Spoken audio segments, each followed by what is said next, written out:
Everyone, it's not Glenn. It's Sam. Hey. Mr. Sam Trotta of Ballast and Striation 6. If you don't know Sam, well, you're missing out because Sam is awesome. Sam, how you doing today, man? Pretty good, man. How are you? I'm doing all right. Full disclosure, it was supposed to be me, Glenn, and Sam, but Glenn took a personal day because he has some awesome stuff he needs to take care of. I shouldn't say awesome, but he's busy. And so we are here with Sam, and I want to talk to Sam. Sam is a good friend and someone we've known for a very long time, and we got a lot in common, I think. I'd say we do. Not as good looking as him. I do have bluer eyes, but he's got the Walter White thing going, and it just looks absolutely fantastic. Yeah, Walter White is a pinnacle of male beauty right there. Everyone loves meth. Okay, so Sam, RTS instructor, business owner, FPM student, student of all things exercise mastery-wise. He is someone who's committed his entire life, in my opinion, to the craft of exercise and helping other people. So, Sam, what do you want to talk about today, man? Well, I mean, I think we were going to talk about leveling up the whole fitness professional thing. Maybe we could start there. We're going to talk about leveling up fitness pros. I'm excited, man. This is going to be good. Yeah, absolutely. Absolutely. So as far as leveling up fitness pros, Sam and I have both. I am not, and he currently is. We've both taught for this crazy program called the Resistance Training Specialist Program. If you've not heard of it, gosh, go check out RTS123, exerciseprofessional.com. Absolutely. Reach out to Sam, check that stuff out. But Sam, I mean, in a nutshell, why don't we do this? Before we talk about leveling up other people, you have really leveled yourself up. Yeah, I'd say I have. Tell us your little origin story as to how you found the RTS program and what kind of things it has done for you personally. Okay, well, the origin story isn't an origin story if I don't bring up my business partner, good buddy, and hetero life mate, Brad Thorpe. So I was a 23-year-old personal trainer working for a company called Extreme Fitness. It was Bally Total Fitness before it was Extreme Fitness. It was quite the place to work. I'll leave it at that. And I had actually known Brad's wife. She worked for the gym as well for a little while. And he didn't approach me. I mentioned to her that my shoulder was sore. And she said, hey, you should go see my, at the time, fiance. He does this kind of crazy muscle activation stuff, and he might be able to help you with your shoulder. So it turns out they kind of had this ruse going where he did help me with my shoulder, and that was great. And at the end of the session, he said, I've observed you, and you're a talented guy, but you don't know all that you need to know. He said it in a much harsher way, but yeah, Brad's got away with words, that's for darn sure. He said, you don't know what you need to know, but I've learned some pretty cool stuff, and if you want to take a chance and come work for me, I'll expose you to some of the material and introduce you to the people who can really teach you the kind of stuff you need to know to level up. So April 1st, 2008, I started working for Brad. It's etched in my memory.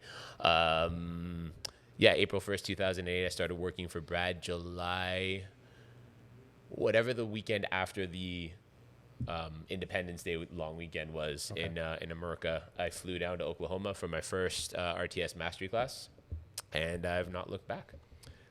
Tom Purvis. So by the way, RTS program, if you guys have not heard, so there's kind of different levels. And at the time, at least when we were doing it, I know it's evolved, and I want to talk to you about that because I was talking to Tom about it, and I want to get your opinion on something he told me. Ooh, thought it was interesting. Okay. Right, but there was this idea of RTS 123, which came from the lecture series, which was a 3-day different program at that time, which is kind of like 6 days of different pieces of information. That evolved along to the continuum training model, which was very similar theory being taught each week, and it was kind of anatomy focused with exercises, which I think was a great way to go do it. Then on top of that, if you really wanted the entire immersive resistance training specialist experience, you go to Oklahoma. You escape all your family, all your friends. You go to this crazy place. You go to sushi places called Shiki. You go to other places. You're immersed into the focus on fitness. You cannot do anything except focus on fitness. So I was talking to Tom recently. I was trying to do a little testimonial video to help him out a little bit. And he was saying something along the lines of, like, there's this RTS Foundation series where it is like this international program, and it's kind of like the 0.001% of the quality of the RTS program. And then the RTS 123, RTS Continuum Training, the 6-day model that you're an instructor for. Yeah, that's the one I teach for. Is kind of like 0.01%. It's a heck of a lot more than the Foundations course, but it's good, but still not the entire experience that Tom wants you to have. And then resistance training specialist RTS3 or RTSM is when we were doing Yes. it, is what he would say is RTS.1, the full flavor of RTS. Yes. So he was saying that even though it would be terrible for marketing, he thought that those words would be a great way to accurately describe the quality and the density of information you were getting as a trainer. Well, it's an interesting. So you're saying the .001, the point. It's kind of interesting.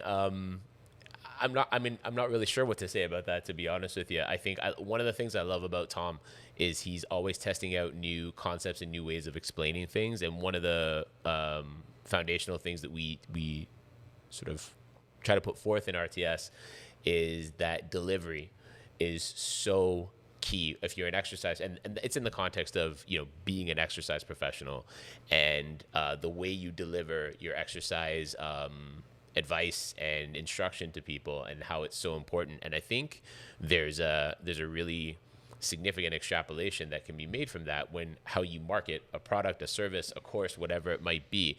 So the only issue I could see with that approach is, why would someone want .001? You know what I mean? But yeah, for sure. But I don't want to poop on it or anything. I mean, if it's it's certainly a way of saying, if you put the three next to each other, then one is 100 times more than the one before, and then the same thing happens again. Right. And I would probably say that if I'm doing my math correctly, that if it's 100 times and then 100 times, to say that the information you would get from going through the mastery process is 10,000 times what you would get from that RTS Foundations or International course, it's probably accurate.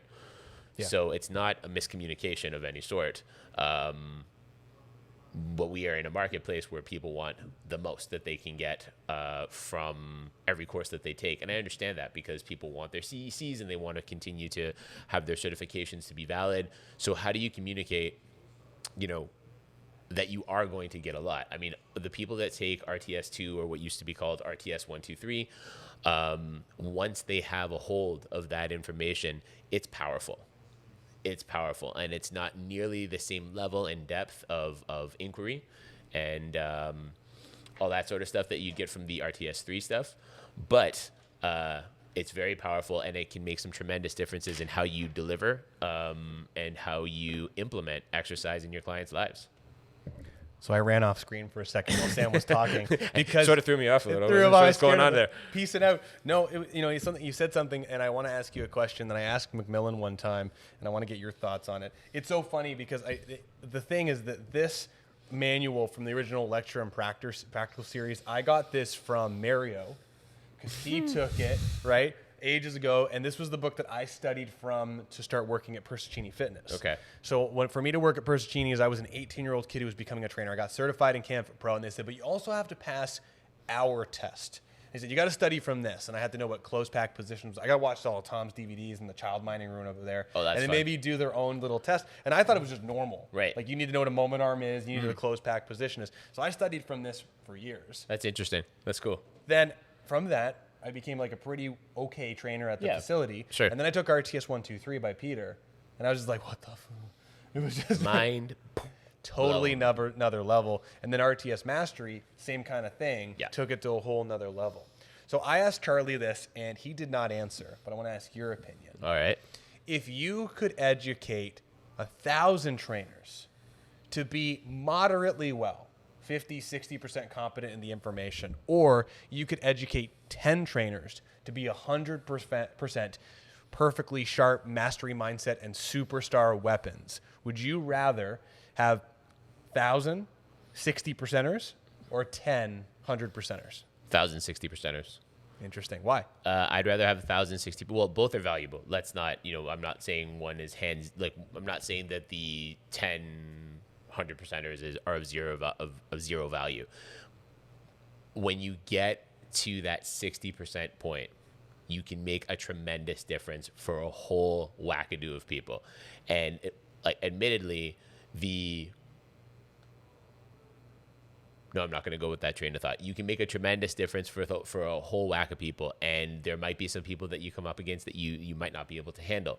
But if you do have that 60%, you can approach, I would say, getting towards a majority of a particular client base or a particular prospective client base that you might not have otherwise been able to approach because the thought process that you had might not have been sufficient. With that 60%, you're probably at a point where you can start to make a difference with some people that you might have found to be far too complex for you before. Very, very fair. So Sam, question. All right. Leveling Up Fitness Pros. Leveling Up Fitness Pros. Where the heck do we start? By taking yourself down. Not you. This is a me thing. I can get out of here if you want. You want to do this thing solo. You can totally go for it. Taking yourself down. So what does that mean? Well, so it was interesting, like leveling up. Well, how do you level up? Well, you could start from where you are and take things up a notch, or you could start over again, which is what Brad and I elected to do at Striation 6. So Striation 6 is my gym. It's at Yonge and Davisville, 33 Davisville Avenue in Toronto. And what we decided to do when COVID hit, well, it was less about what we decided to do versus what was thrown in our face. We were running a fitness facility before where personal training was our number one revenue source, and it was what we became most known for, unsurprisingly. However, just based on the model we were trying to run and frankly trying to stay competitive in the fitness space, we had all these group classes and you know, we had a self-directed workout service that we thought would pan out in a certain way. And it didn't. It turns out if you build it, they won't necessarily come. So what happened was COVID and lockdown prompted us to take a step back and really look at how we were doing things. And we're not exactly starting over because we had a strong personal training client base. So it allowed us, when we shifted our model, to no more group classes and only people doing their own workouts under certain kinds of conditions at a certain price point with a certain kind of membership structure. It allowed us to restart versus start over, if that makes sense. It's like you hit reset on your Nintendo from, you know, circa 1989, and you know, you kind of know how to get to level 3 of Super Mario Brothers. So it's not like yeah, exactly. It's not like you're playing a new game. Yeah. You're playing the same game, and you've tested the waters out a little bit, and you know what hasn't worked. And I think part of leveling up, the first thing, whether it's in business as an exercise professional or in the practice of the exercise profession, I think one of the at least potential first steps to leveling up is knocking yourself down a little bit. This was not working.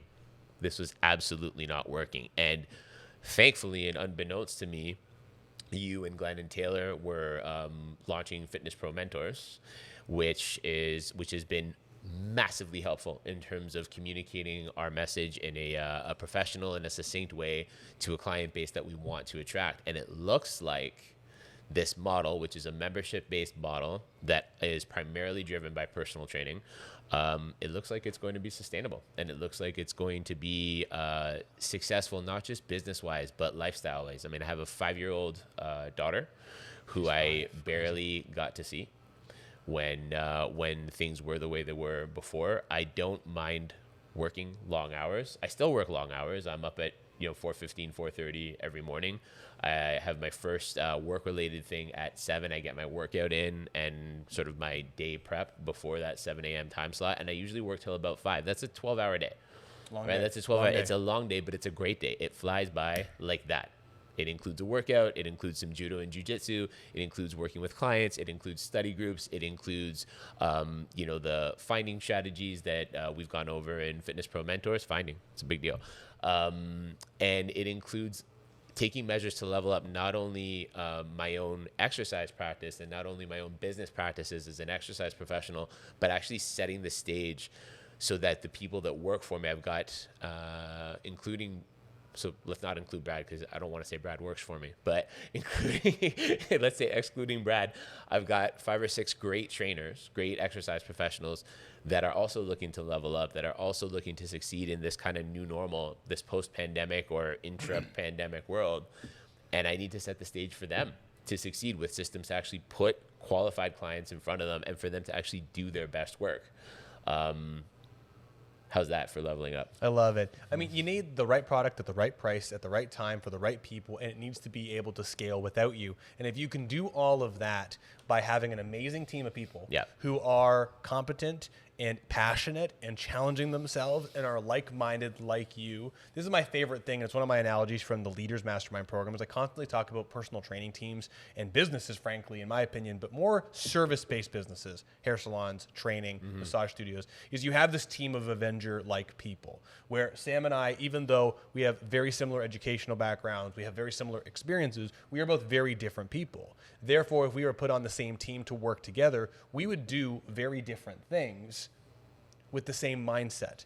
And that would be great because the brand of Sam and the brand of Brandon, and I didn't mean to do that, it works out really well that you build this entire team of personalities, unique people with the same information, but if they all have the same thought process, the same values, the growth over time can be exponential. It's that hyperbolic curve where it's kind of slow at the beginning and then grows all the way up. So I'm excited for you, man. Really excited. I mean, I can see, if you guys saw, Sam had some massive success with the very beginning of our program. So you can go back and check out some of our social proof. It's ridiculous. And he's still crushing it. But yeah, I think it's a big thing. I think the tearing down, being open to being challenged consistently is something that a lot of folks have a hard time with, but is a massive game changer. Sure. I think one of the things people have to realize too, no matter what kind of business you're in, I don't think businesses fail because they necessarily do things wrong. I think a lot of times they fail because they do things wrong and they don't acknowledge the things that they're doing wrong. Well, what does Brad say? Fail forward. Fail forward. Exactly. Yeah. Exactly. It's it's an unreasonable expectation to think that you're going to go into any sort of venture that has any level of significant complexity to it, and that it's just going to be smooth sailing. It's nonlinear. There's this meme that went around a couple of years ago, and it was kind of like what people think success looks like versus what it actually looks like, and it's all over the place. And I don't know if it's that chaotic. And in fact, I think you can mitigate the realistic chaos of that curve by doing these kinds of checks that we've been talking about in Fitness Pro Mentors, and actually being able to take a step back and evaluate and just sort of say, okay, what did we do this month? Yeah. How did it result? And it's not necessarily financial. Sometimes it's what I would refer to as pre-financial. So maybe you haven't grown on the financial side of things yet, but you've got a lot more leads in the pipe. Your trainers are getting more people in front of them for consultations. You're getting more Google reviews. You're getting more reviews on Facebook. You're getting more people added into your Facebook group. These are all really, really good things, and it will lead to that financial return. And the other thing I think too is the morale. How do you mean morale? That's staff morale, like people who work in the facility. So the way things were before, I mean, there are a bunch of reasons for it that I don't want to get into here, but morale was low pre-COVID, even though we were successful. Like by the numbers, you look and you go, oh, okay, they're a pretty good little business there. Like not too bad. Everybody's making a living. You can see the growth. You can see they've tried some things. It might have worked, might not have worked. But overall, looking pretty good. But morale was terrible. And now, ironically, in this kind of restart or recommencement of things, morale's higher than I've ever seen it.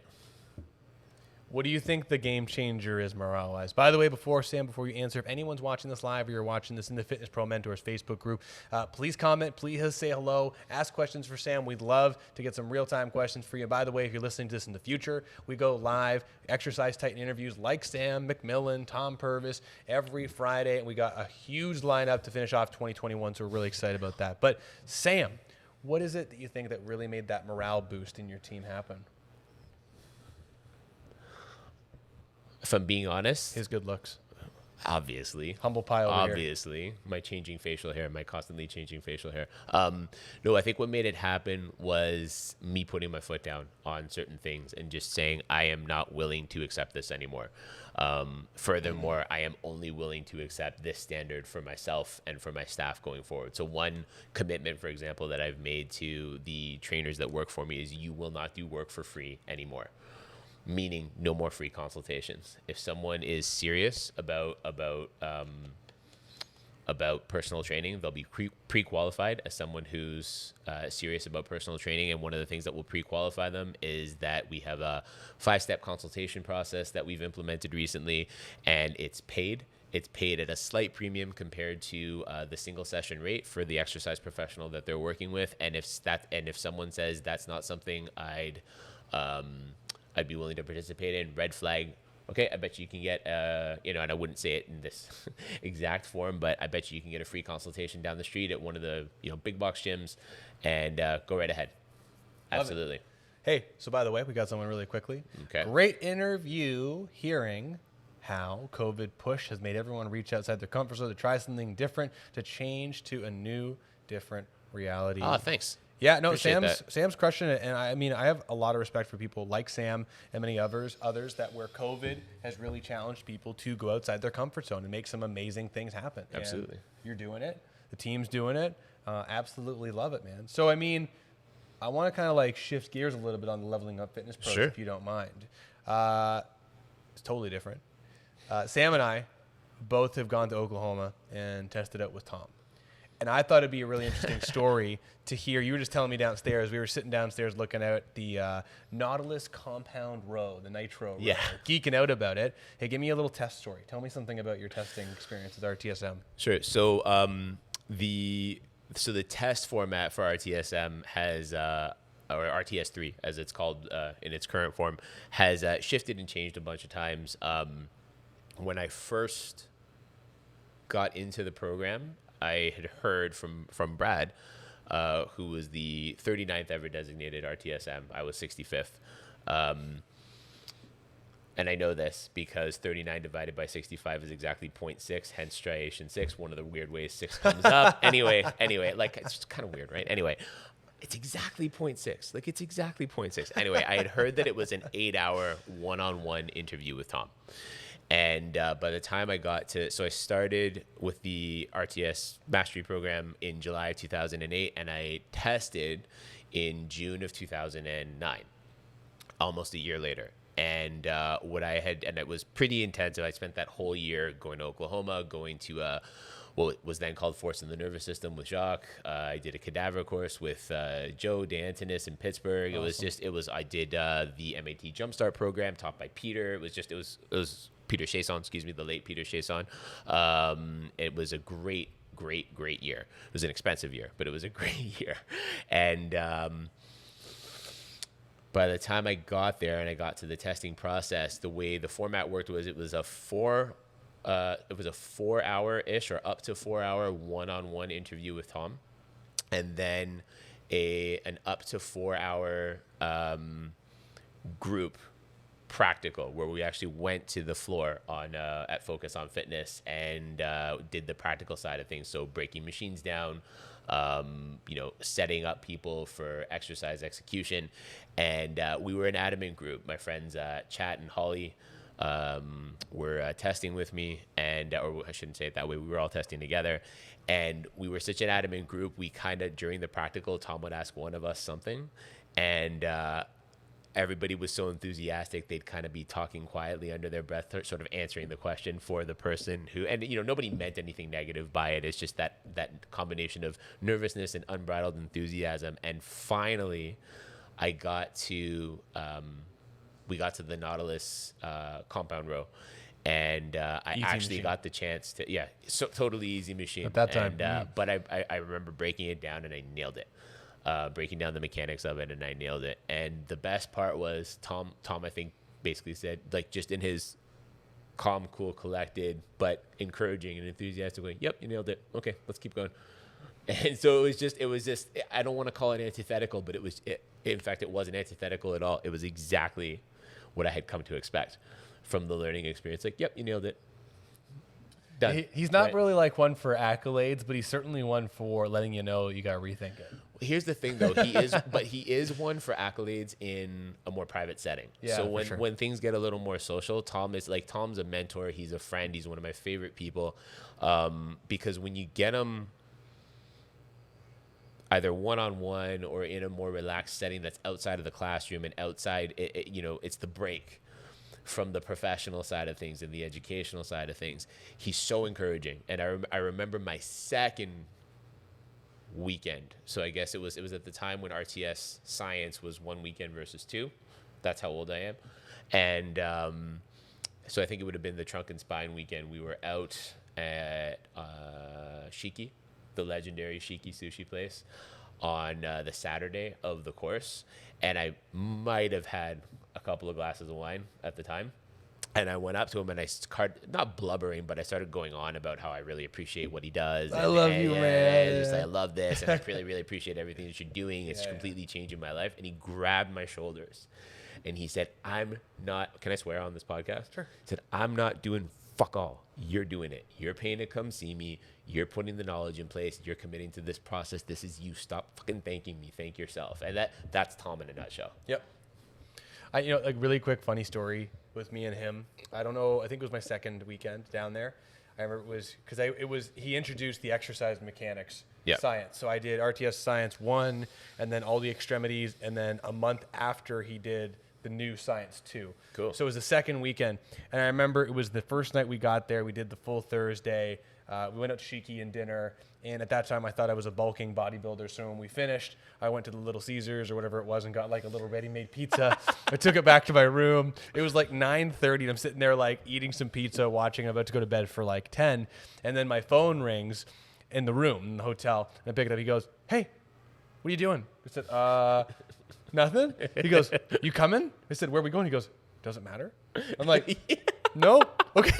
And so, I mean, I was pretty impressed at like 23 years old at that time. And I just threw my clothes on and we went out. Yeah. He's just hilarious like that. That No, was it's good. great. And I love that there's that boundary, right? There's that experience in the classroom that's very straightforward and very professional and very informative and very educational. Mm-hmm. And then there's this more relaxed and kind of, there's this relaxed atmosphere that happens at dinner and anything else that might happen that's a little more social and a little more relaxed that continues the education because the informal conversation comes into play and people can ask the bad questions, right? People can ask the bad questions and he can filter the bad questions out and people who are maybe there for a continuing education type thing. They're repeating the course or they've been involved in RTS for years and years. They're just there to kind of do a refresher.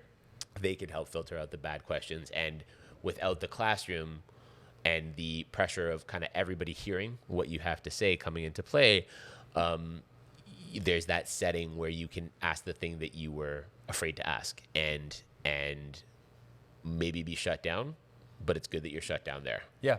Now, I wanted to ask these questions because I do believe this fits into our conversation about leveling up the fitness industry. Absolutely. Leveling up fitness pros. So the immersive experience of going to Oklahoma, leaving your comfort zone of your gym, your family, flying across the world to go somewhere to hear some information from some guy who yells at you and invites you out and crazy things like that, swears at your face. But do you think that I am not familiar with any other educational experiences. I don't even know with COVID how this is going to change things, where you fly across the world to go learn some information and you're completely away from everything else. Right. But that mastery level, that complete immersion, I think that in combination with the connection that you made from going out for dinner with someone like Tom made a huge difference. Do you think people need that kind of, do you think trainers should go through some sort of mentorship like that? Yes. Yeah. Hard, yes, and that's not to halt conversation. I think, one thing I think that COVID has taught us is that online based education, online based media for a variety of purposes is far more useful than we ever thought it would be. At the same time, it is just, and I'm going to age myself probably with this one, but it is not a replacement for in person. He's 27 years old. Yeah, exactly. 27. Exactly. I'm not just. Yeah, testosterone replacement. Let's go. It's aging me, Walter. It's not going to replace in person because there's that, when you go to a place that has certain kinds of equipment. I mean, there's only so much. Even if they were to do close-ups on see how this cam's working on this machine and see how the leverages are changing as the machine goes through its designed excursions and all that sort of stuff. It's not the same as being there, and it's not the same as feeling those mechanics. It's not the same as feeling those mechanical differences and actually experiencing it. And that's another aspect of the whole development, and leveling up as an exercise professional is actually having the experience, feeling those things, so that when you put someone through it, you've actually felt it yourself. Yeah, for sure.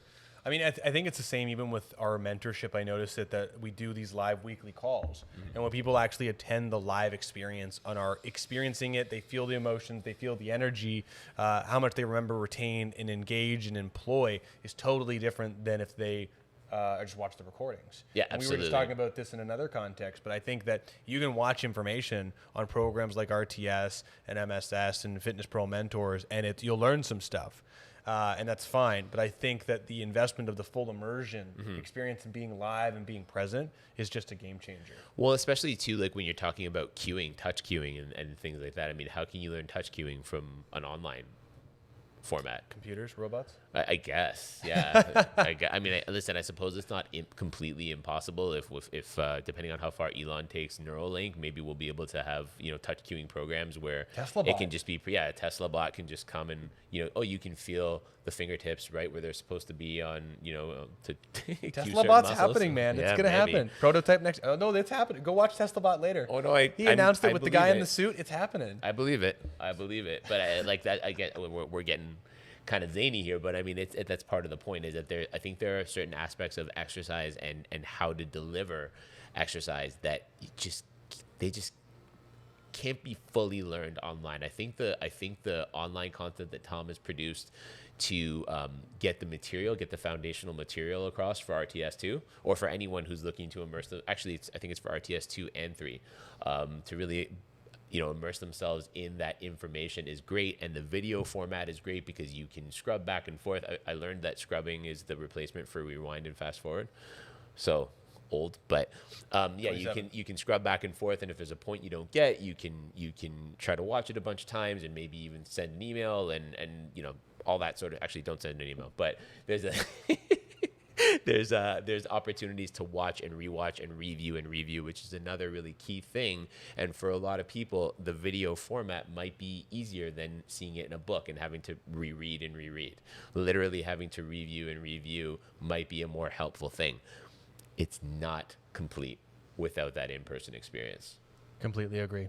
So, Sam, tell you what, let's shift gears a little. Sure. Give me another leveling up fitness pro thing. What grinds your gears? What needs to happen for this industry to become better? What needs to happen for this industry to become better? Don't kill me. People need to take a step back from sales and focus a bit more on two things. One, how to actually deliver a valuable service, and two, how to communicate the value of that service. If those two things are met, the sales process becomes a pretty even flow. Well, it becomes the sales process. Exactly. Yeah. Yeah. I suppose. I mean, I think this is the art of storytelling, in my opinion. It's the art of storytelling, and there's a disingenuousness that pervades the fitness industry. And I don't want to be on top of my soapbox, at least not too high, but I think there's a disingenuousness that pervades the fitness industry right now that focuses on, sexification marketing and saying this hot body can be yours if only you're willing to sacrifice enough, hunger, fatigue, and muscle soreness. And it's not true, or it's not necessarily true. And B, it's not sustainable. It's not sustainable for a lot of people. And I think it has a lot to do with the industrialization of exercise versus exercise being a service that's being provided. I think it has to do with, and I've actually been writing quite a bit about this, it has to do with the distinction between, frankly, what I would consider exercise versus something that's more akin to like play or activity. And I'm not saying that play and activity are bad. In fact, I think they're essential. I think they're essential things, but they're not necessarily exercise. So to leverage image, I think can be helpful if it's backed by an authentic and genuine service that will actually seek to help people versus get people to fit a mold that they're striving towards because they think, that if the message is, if only I can get, or if the message being received is, if only I can get here, I'll feel better about myself. Or if only I can get here, people will find me attractive. If only I can get here, I'll have a sense of self-worth. Like, no, let's look at health. let's look at helping the people who need it the most with exercise. I think so, yeah. You know? I completely agree with you. The body image thing, I try to stay away from that as far as I can. Like, I like trying to be in shape. I like staying in shape and strong. But for me, you know, taking pictures of myself shirtless and using that as a part of my marketing and advertising, I try and stay away from that with a 10-foot pole. I mean, honestly, when I turn 35, I'm going to do a picture, I've decided, because I want to, like, showcase, hey, I'm 35 and I'm still not dad bod in it. But I mean, that'll be the only time I really do that. And then the only times I ever do that otherwise are my bodybuilding things, because it's funny to make fun of my garden gnome orange looking face. But it's funny because there's this like continuum of like, if you're in too good of shape, you start attracting a very specific type of market, right? Sure. Men or women, right? You generally attract very similar gender style people. Sure. That are like, Sam, shredded 6-pack abs, tan, perfect hair, Walter face. I want that. And they'll hire you to help them look like you. Right. And on the other end of the continuum, if you're really out of shape and you don't look like you do any activity whatsoever, you can be a brilliant, knowledgeable trainer. But unfortunately, there still is that kind of like anchoring primus effect where people see you and their subconscious impression of you is, And it's funny, and I'm not saying you or me, but it was funny because I was on vacation at my brother's wedding. And I remember, I was not as shredded as I have been, by any means. My wife was like just a few weeks out from doing a show. Okay. She's in incredible shape. She's not a trainer. She should be a trainer. She's absolutely brilliant. And we were out there. And so people were like, hey, so what do you do? And I told them a little bit what I do. And she's like, yeah, I work at this place. And then they look at her and they're like, do you train people? And I was just like, I just told them I was a trainer. Right. And they wanted her to train them because she was in this incredible shape. Right. So it's interesting because I do believe that you need to be healthy looking. I don't think you need to be in shape, but I think you need to look like you take care of yourself. Absolutely. I do think there is value to like, and I know, pardon me if you don't mind me saying this, but I know that you've made an incredible weight loss journey where you were not in a healthy spot. And I think that talking about those transformations are ridiculously powerful. Sure. Because even if you don't look like an Alex Hormizzi or whatever these guys, like crazy jacked bodybuilder, you can show, hey, listen, I'm in incredible shape and I can squat 400 pounds, but this is where I was. Right. And I think there's stock in the transformation of I was a skinny little guy trying to play drums and looking okay, and I look okay now. And I was someone that was in this other end of the continuum, and now I'm looking great. Right. I think there's some really powerful stuff there, but I don't think it should be what you hang your hat on, is where I'm going with this. So I want to share an anecdote that happened at Striation 6 the other day. So there was a client who purchased a book of sessions with a particular exercise professional, I think a month before lockdown in 2020. And she had like 16 sessions left, and of course we're honoring sessions that were purchased pre-lockdown. And she came back and she said, I had been doing some stuff with her during lockdown, some stuff online and whatever people were comfortable with. And she phoned me and said, hey, I really want to come back to the gym. You and I had talked before about doing some stuff together, and I don't think it's plausible just based on your price point, but I have those sessions. Is there someone that I could work with? And I set her up with Esther, who works for us, who has taken the RTS2 course, who has a great handle on the material, and is a great fit for this overall great fit for this particular client. And the first thing that this client said when she met with Esther, and Esther's in great shape, and she said, I want to look like you.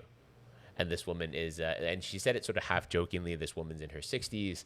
And I was there for this. I sort of put the two of them together, and we did some investigations as a small group for the client. And the thing I said to the client was, the thing you have to know about Esther is her being in shape is a reflection of her health and her commitment to her exercise. And I think if you can show a transformation that is ideally not the result of any sort of extreme effort, but more of a long-term commitment or a working towards a long-term commitment towards a really consistently healthy lifestyle where your physical aesthetic reflects your internal health and your emotional, mental, and physical efforts towards exercise and eating well and all that sort of, I think that's great. I think those are the transformations, like normalize that kind of transformation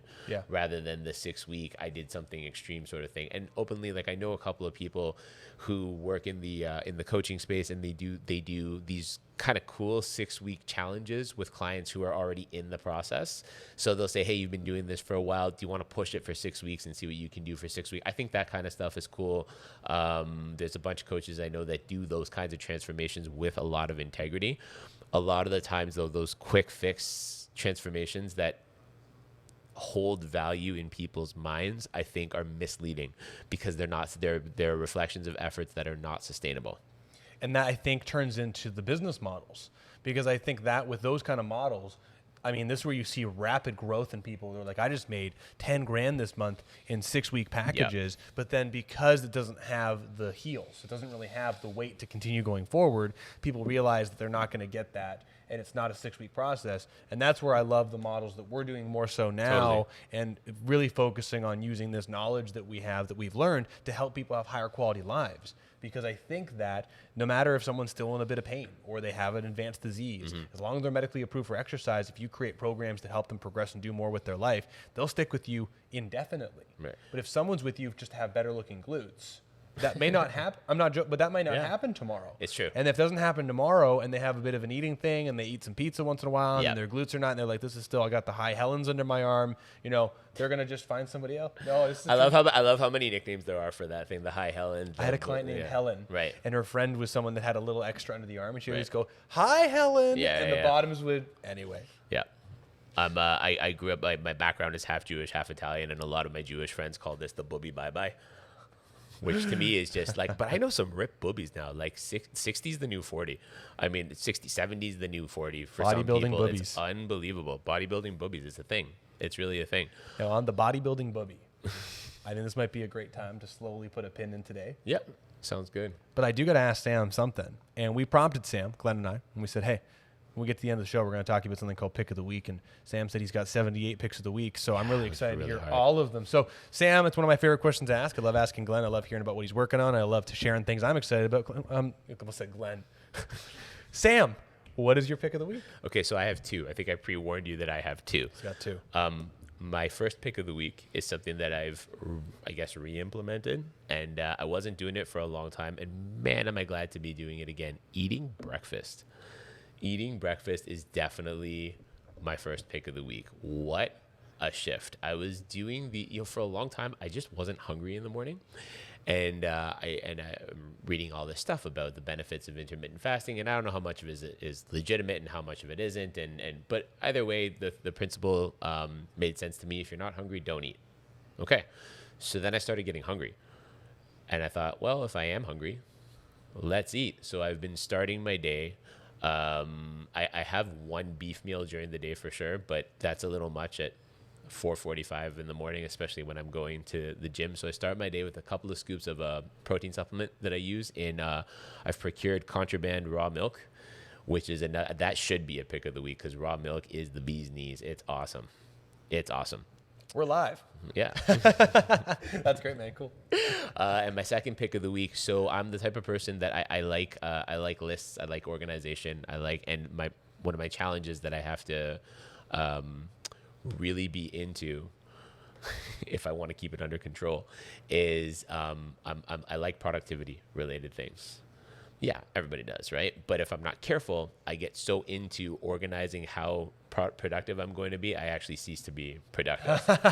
So I was super into it for a while. And our friend Glenn introduced me to his daily checklist thing that he uses to keep himself organized. Oh, streamlines, simplifies, gets rid of all the fluff. And it's unbelievable. I've been more productive and more at ease about the idea that I am a productive person over the last couple of weeks that I've been using this checklist. Thank you, Glenn, for introducing it to me. Definitely a pick of the week. And honestly, if anyone's interested in that, we actually have, Glenn did a whole guide on our daily checklist in our Fitness Pro Mentors Facebook group. Free. So if you want to check out what Sam's talking about, you can actually see, I think, the original version, if not the updated version of the daily checklist. If you're interested, send us a message. Check it out. Fitness Pro Mentors Facebook group. If you're listening to this on Spotify or podcast, you're going to want to check that out. Amazing information. I love both those picks of the week. Man, breakfast is one of my favorite meals. Yep, man. Well, it's the most important meal of the day. Potentially not, but it's a really good one. That soundbite. That's a soundbite. Brandon. But I'm going to throw my pick of the week. I was just about to ask you, what's your pick of the week? Oh, yes. I'm glad you asked. I had to do it. Openly, Openly, my pick of the week are relationships. Because, and I don't mean just Sam, but I think, I talk about this a lot in our program, and I think that knowing people like you and knowing some of the amazing people we've had in the interviews, both in Minds on Muscle and the Exercise Titan interview series, relationships really go a long way with helping you grow and learning more. And, you can be nomadic in the corner and do your own thing, be a productive, isolated giant if you want, but knowing great people, people like you, people like Sam, people like you who are watching this or listening to this, you all challenge me and challenge Sam and help us grow. So I'm really grateful for our relationship and knowing you. And Same. Yeah, man. Same. I'm a big believer in the idea that it's funny. I heard an interview, Lane Norton interview, and his wife Holly Baxter interviewing Mike Israetel, and those two are direct competitors. The BioLane brand is a direct competitor with the Renaissance Periodization brand that Mike Israetel owns or is a partner in. And Lane said it best: a rising tide raises all ships. I think you can be somewhat capitalist and follow that whole mindset that a rising tide raises all ships. Our studios, our facilities are not close to one another. I have no doubt if we were a block away, we would probably have a similar, if not closer, relationship, because we carry ourselves with professional disposition and we respect our respective skill sets. And yeah, man, very grateful for our relationship as well. Don't burn bridges, make friends. Sam, thanks so much for being on. Everyone, Fitness Pro Mentors podcast. We do interviews each week with amazing people just like Sam. Sam, thanks for coming up, man. It was great having you. Thanks for having me. All right, everybody. We'll see you soon. Next week, we've got another amazing interview. You're not going to want to miss it.